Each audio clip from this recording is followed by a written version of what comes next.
Hey everyone, and welcome to Speak Smart, the podcast and YouTube channel where we help you master English with confidence and clarity. I'm your host, Coach Owen, and I'm so excited to be here with you today.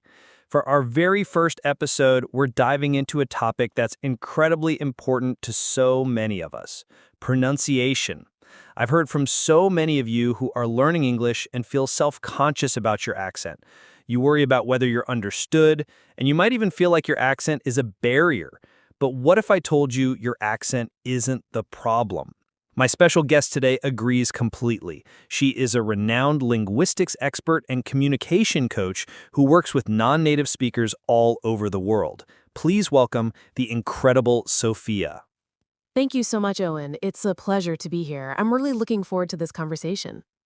Sophia, let's get right to it. Many people believe an accent is a mistake or something to be fixed. What's your take on that? That's a great place to start, Owen. From a linguistic perspective, an accent is simply a reflection of a person's background. It's the way your native language has trained your mouth muscles to move. The real issue, as we see it, isn't the accent itself. It's often about a mismatch between the muscle memory from your native language and the new sounds you're trying to make in English.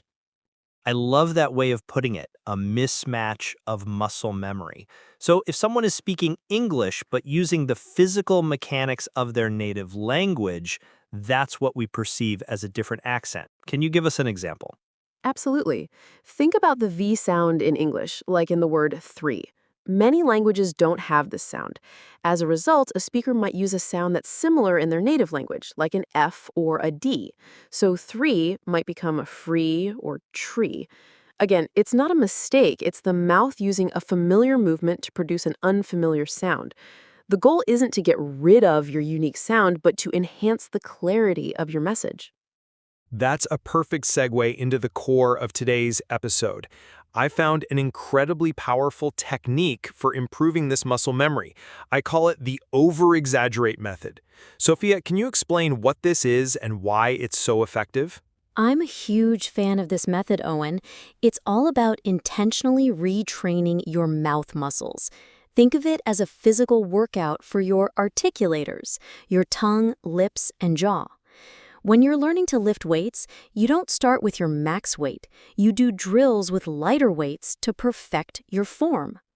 The over-exaggerate method is the same idea. It's a drill to get the right form for English sounds.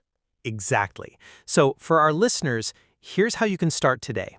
First, find a book. Any book will do. Then find a quiet spot where you can read aloud. The key is to completely overdo your mouth and tongue movements. It's not about being subtle. When you read, you need to feel your lips stretching and rounding more than usual. Feel your tongue pushing against your teeth or curling back in your mouth. You might even want to do this in front of a mirror so you can see what your mouth is doing. Let's try a sentence. How about, the other day I went to the store. Normally, it flows quite fast, but with this method, you would slow down and focus on each sound. So for the, you'd really push your tongue between your teeth to create that clear th sound. You'd make it almost a caricature of the sound. Th, For other, you'd do the same thing and hold the sound a little longer. Oh, th, And for store, you'd really round your lips for the st, and then curl your tongue back for that English R sound. St, or, e. It might feel and sound a little silly, but that's the point. It's a focused drill, not a performance. What are some other specific sounds people should focus on with this technique? The th sound is a classic. Another one is the English R, especially the American English R. It's often a retroflex sound, meaning the tongue curls back without touching the roof of the mouth. If you practice a word like red, you should consciously feel your tongue pulling back. Red. I always recommend my students use this method to practice vowel sounds. English has a large number of them, and the difference can be very subtle. Think of the difference between ship and sheep. Yes, those are called minimal pairs, and they can be very tricky. The key is the mouth movement. For ship, your mouth is more relaxed and the sound is short. For sheep, your lips are stretched out wider, almost in a smile, and the sound is longer. When you practice, you would exaggerate these movements, ship, with a relaxed mouth, and sheep, with a stretched out mouth. So how much time do people need to dedicate to this? The best part is that you don't need a lot of time. Just 5 to 10 minutes a day is enough. Consistency is far more important than intensity. Think of it like a daily workout. Small, consistent efforts lead to big results over time. And the goal isn't to sound like a native speaker. The goal is to build confidence. When you know you're making the correct sounds, you'll speak with more conviction. You'll be less likely to hesitate, and you'll be more focused on your message than your pronunciation. Exactly.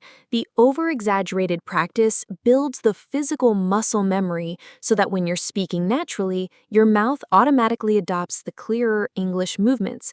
Your unique accent will still be there, and it will still sound beautiful, but your words will be clearer, your message will be more impactful, and your communication will be more effective. Sophia, this has been so insightful. Thank you for sharing your expertise with us today. My pleasure, Owen. Thank you for having me. That's all the time we have for our first episode of Speak Smart. I want to thank Sophia again for joining me, and thank you, our listeners, for being here. Remember, your accent is a part of you, but clarity is what truly connects you to others. Start with just 5 minutes a day using the Over-Exaggerate Method. I'm Coach Owen, and I can't wait to see you on our next episode with another amazing guest where we'll dive even deeper into building your English skills. Until then, keep practicing, keep speaking, and keep shining.